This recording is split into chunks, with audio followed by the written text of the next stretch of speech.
Hello my dear student, today I will discuss about the bioenergetics. You know that bioenergetics is an applied science or applied part of biology, and today I will discuss about the photosynthesis mechanism. And after that, next class I will start about the respiration. Hope you will enjoy this class very much. If you have any obscure about these topics or my lecture, please put on comment box and I will try to give your answer as soon as possible. Thank you very much watching this video till end.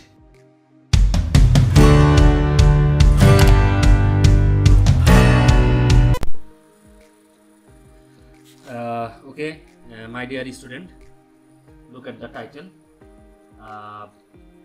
This chapter name is bioenergetics. You know that bioenergetics is a field in biochemistry and cell biology that concerns energy flow through living system. This is an active area of biological research that includes the study of transformation of energy in living organisms and the study of thousands of different cellular processes, such as you can mention cellular respiration and the many others metabolic and enzymatic processes that lead to production and utilization of energy in form such as adenosine triphosphate molecules. You know that its short form ATP is a biological coin. That is, the goal of bioenergetics is to describe how living organisms acquire and transform energy in order to perform biological work. The study of metabolic pathway is thus essential to bioenergetics. So, bioenergetics is a mother subject, and we'll discuss about the photosynthesis respiration. This process also is included under the bioenergetics part. So this is a photosynthetic reaction. You know that raw materials are here carbon dioxide and water, and main product is glucose, byproduct oxygen and water. Here two factor is essential. First of all light, and second one is chlorophyll. So you can say sunlight also. So bioenergetics, you can say, if I summarize this point, you can say bioenergetics is the part of biochemistry concerned with the energy involved in making and breaking of chemical bond in the molecules found in biological organisms. So here molecules means that's ADP. It can also be defined as the study of energy relationships and energy transformation and transduction in living organisms.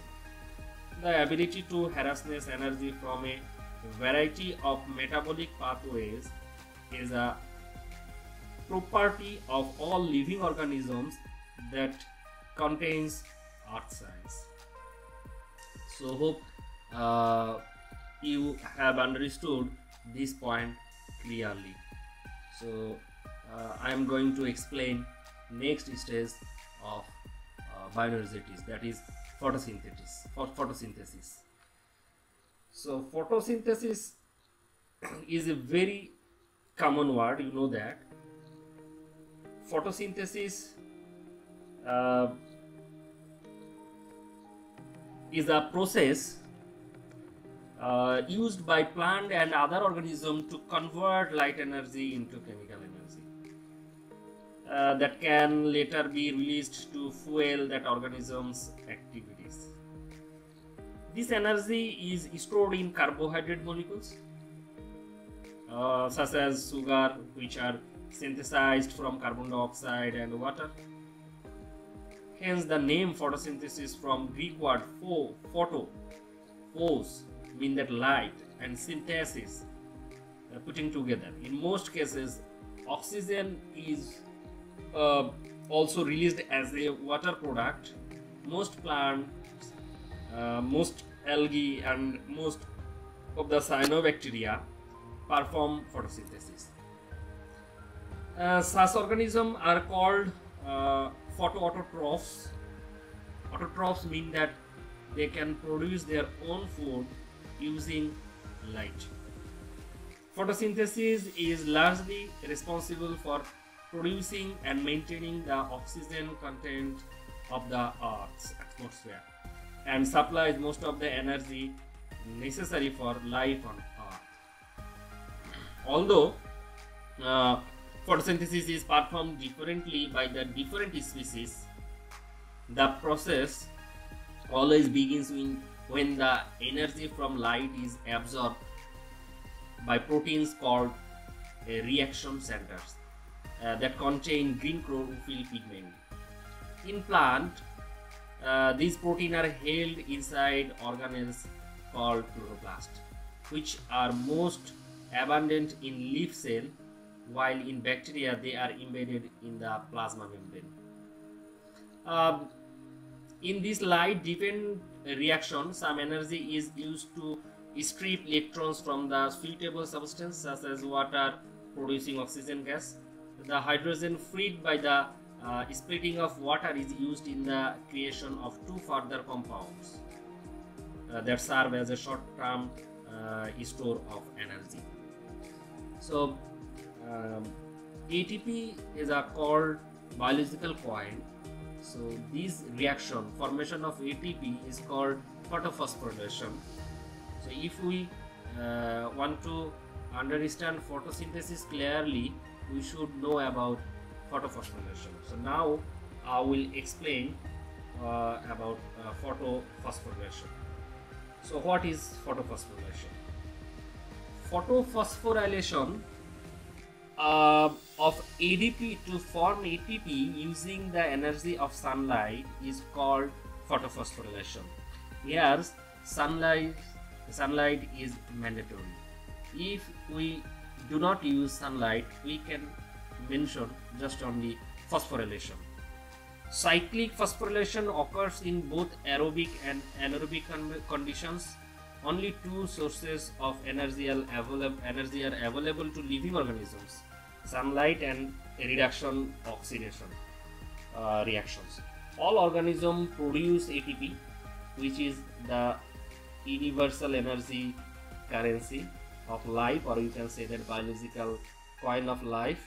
In photosynthesis, this commonly involves photolysis or dissociations of water and a continuous you can say continuous flow of electrons from water to photosystem 2.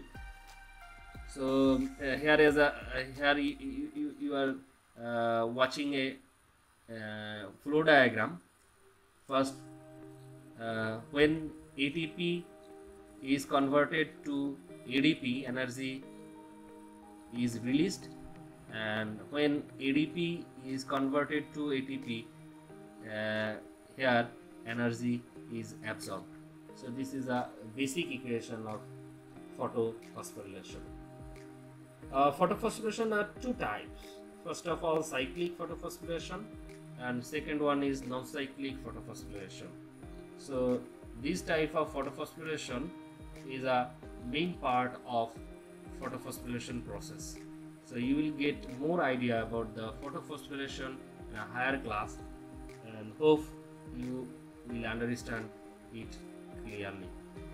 Now I am going to explain next stage of photosynthesis types, and other things. I want to add some little bit about cyclic and non-cyclic photophosphorylation before explain next part.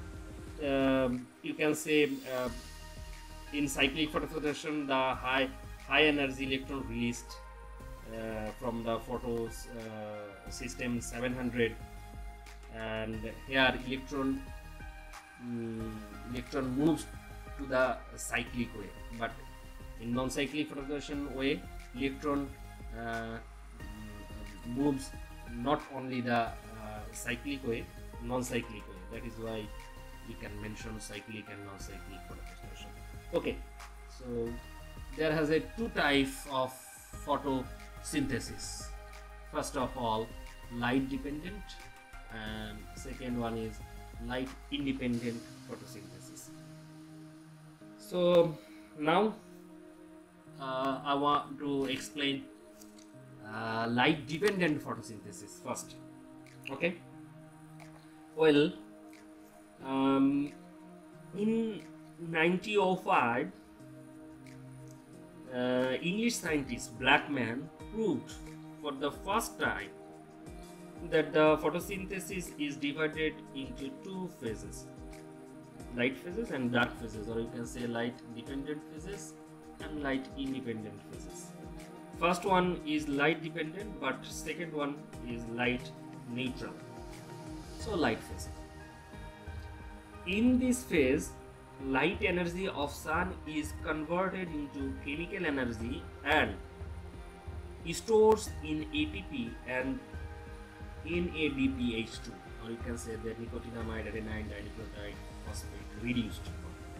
The formation of ATP and inorganic phosphate with the help of light is called phosphorylation. Besides, in the phase, oxygen is released to air by breakdown of water, and NADP is reduced into NADPH2. In light phase, photophosphorylation occurs in two ways. First of all, cyclic ways, cyclic photophosphorylation, or another one is non-cyclic photophosphorylation. So you will get more idea about cyclic and non-cyclic photosynthesis in a higher class. Previously I have mentioned. In both cases, chlorophyll pigment absorbs light and becomes energized. Later on, form here electrons are generated and moves to different electron receivers. In some cases, electron release energy. By utilizing the energy, ATP is formed from ADP and inorganic phosphate. Loss of electron is filled by the electron comes from photolysis of water. So that's all about the light phases or light dependent phases photosynthesis. Now I want to explain light independent or dark phases photosynthesis. So dark phase photosynthesis, this is light independent phase. It occurs day and night. It takes part in the stroma of chloroplast. ATP and reduced nicotinamide adenine dinucleotide phosphate produced in the light phase are utilized here to reduce the carbon dioxide into glucose.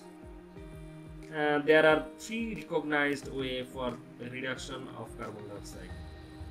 There are Calvin cycle, Hess and Slack cycle. Calvin cycle is called C3 cycle, and Cam cycle. So here I will discuss cyclic Calvin cycle and only Hess and Slack cycle. C3 cycle, first one is C3 cycle, you can say, and second one is C4 cycle. So Calvin cycle, it is started from here, ribulose 1,5-bisphosphate. Okay, so now I am going to start to explain full flow diagram of C3 cycle. Hope if you concentrate on the particular figure, you will understand total process. Okay, atmospheric carbon dioxide enters into the leaf through stomata and units with 1,5-ribulose bisphosphate. It has a 5 carbon base molecules. So with 1,5-ribulose bisphosphate to form unstable keto acid. Here carboxylase or Bubisco enzyme is needed, and the keto acid, it's a keto acid is not a permanent compound, so This keto acid break down instantly to produce two molecules of 3-phosphoglyceric acid. 3-phosphoglyceric acid is a fast stable component. It's a 3-carbon based compound. That is why Calvin cycle is called C3 cycle. So 3-phosphoglyceric acid now reacts with ATP in presence of photoglycerokinase enzyme to form 1,3-bisphosphoglyceric acid. And after next, phosphoglyceric acid is converted to the 1,3-bisphosphoglyceric acid and ADP released. And number next, 1,3-bisphosphoglyceric acid in presence of phosphoglyceraldehyde dehydrogenase enzyme and reduced nicotinamide adenine dinucleotide phosphate forms two molecules of 3-phosphoglyceraldehyde.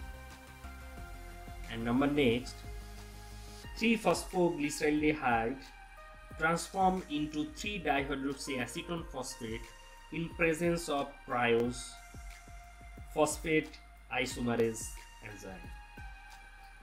One molecules of 3-phosphoglyceraldehyde and one molecules of 3-dihydroxyacetone phosphate combine together to form fructose 1,6-bisphosphate in presence of aldose enzyme. So here you can mention just only glucose. If you want to skip rest of the name before glucose, it's not a problem. So fructose 1,6-bisphosphate converted into fructose 6-phosphate by the reaction of phosphatase enzyme. From this fructose 6-phosphates plant converted in the glucose as per their requirement. So this is a full process of Calvin cycle or C3 cycle. If you explain the flow diagram, I think you will get 3 marks. So this process is very necessary for comprehensive question and also application question. So now I want to explain C4 cycle. Is called Hash and Slack cycle. Two scientists, MD Hatch and C.R. Slack, in 1966 observed that many plants belonging to Gramineae family produce oxaloacetic acid instead of 3-phosphoglyceric acid as fast stable compound. So here fast stable compound, 4-carbon based compound name is oxaloacetic acid. That is why Hash and Slack cycle is called C4 cycle. So C4 cycle, this is a very important process for desert plants, and here you can see in presence of carboxylase enzyme, the starting point is phosphoenol pyruvic acid. In presence of carboxylase enzyme, phosphoenol pyruvic acid unites with the carbon dioxide and water to form oxaloacetic acid and 1 molecules of inorganic acid. Oxaloacetic acid, 4-carbon based compound, that is why we are saying C4 cycle. Oxaloacetic acid gets reduced to malic acid and aspartic acid automatically in presence of malic dehydrogenase enzyme and reduced nicotinamide adenine dinucleotide phosphate. Malic acid then transferred to the bundle sheath from mesophyll. And after next, in presence of malic dehydrogenase enzyme and the NADP, malic acid converted into the pyruvic acid. Here 1 molecule of carbon dioxide is produced, which enters into the Calvin cycle and produce pyruvic acid. So C4 cycle is totally depend on C4 cycle. It is a key point for you. During the reaction, the free carbon dioxide molecules combine with the receiver ribulose 1,5-bisphosphate and produce 2 molecules of 3-phosphoglyceric acid. As a result, Hash-Slug cycle relates with the alkene cycle. This is very much important. That is why I have mentioned it again. In presence of pyruvic kinase enzyme, ATP and reduced nicotinamide adenine dinucleotide phosphate, phosphoenol pyruvic acid is produced again from the pyruvic acid. This phosphoenol pyruvic acid, by the transferring from the bundle sheath to mesophyll tissue, enter into cycle. Consequently, the Hash and Slug cycle ends and new cycles begin. In this way, by synthesis, phosphoenol pyruvic acid and Hash and Slug cycle repeats. So C4 plants,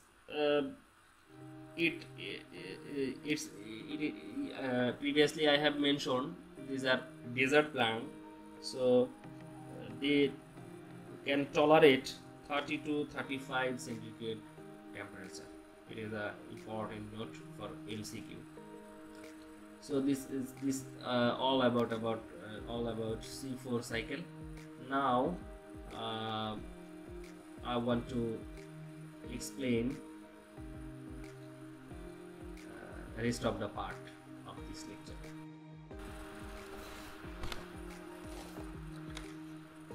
Okay. Now, what are the importance of photosynthesis? So now I am going to start importance of photosynthesis. Okay.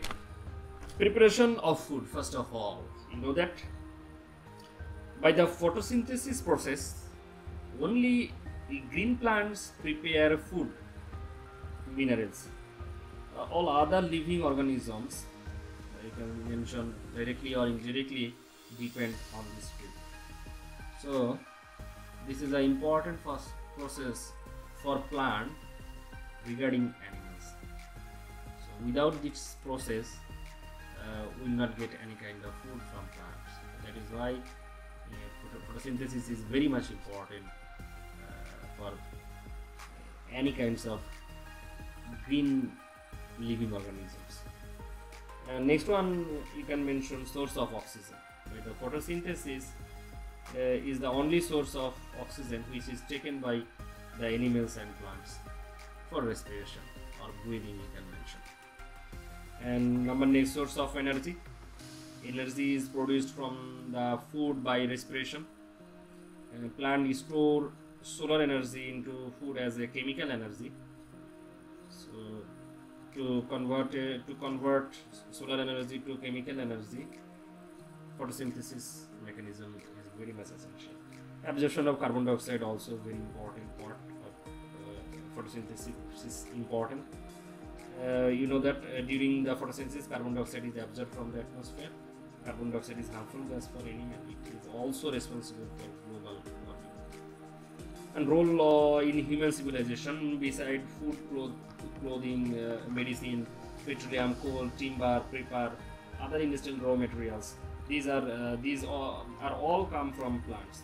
They are the result of photosynthesis. And conversion of substance. Photosynthesis is the only process by which organic substances are produced from the inorganic substance. So this is the importance of photosynthesis, and you will get much more importance in your textbook. Hope you will read it, and if you feel any guilty to read it, so make a comments on the comment box. I will discuss it briefly or again. Okay, now I am going to explain some factors which is control photosynthesis. So you can say limiting factors of photosynthesis. This point is very much important. You will get around 12 limiting factors. They are divided into two groups: external factors and internal factors. Like other physiological process, photosynthesis is also affected or also influenced by light, carbon dioxide, water, temperature, etc. These factors are influenced combinedly on photosynthesis process. Scientists Liebig in 1843 proposed law of minimum on the basis of effects of different factors on physiological process. He said that if a physiological process is controlled by the more than one factor, then the rate of the process will be limited by the slowest factors. In 1905, Blackman proposed law of limiting factor basis on the law of minimum. According to his law, when a process is conditioned as to its rapidly by a number of separate factors, the rate of process is limited by the pace of lowest factor. So there has two types of limiting factors: external factors and internal factors. Like that, carbon dioxide is one of external factors. Carbon dioxide is an essential raw materials of photosynthesis. So without carbon dioxide, photosynthesis process cannot continue. The rate of photosynthesis increases with the increase of supply of carbon dioxide if the other conditions are favorable. But excess of carbon dioxide may decrease photosynthesis due to the toxicity. Carbon dioxide always a limiting factor. So I hope this is a very much easy point. If you read it, you will understand this point very much clearly. Hope so. There has many more limiting factor. Now I want to see this others external factors and internal factors. Different kinds of chemical substance, minerals, nutrients, and also oxygen. Also, you can mention external factors. And below of this page, you will get idea about the internal factors. How much chlorophyll is present in a particular leaf. Also, it is a internal factors. Cell water also a internal factors. So these points are very much important for higher thought question. Hope you will read it at your home, and if you have any question, please ask me after watching this video. Next class we will discuss about respiration process, a little bit preparation about respiration, and I am waiting for your comments and questions. Please put on your question and any kinds of comments at comment box in YouTube segment, and I will give your answer as soon as possible. Thank you so much for watching this video till end. Good night.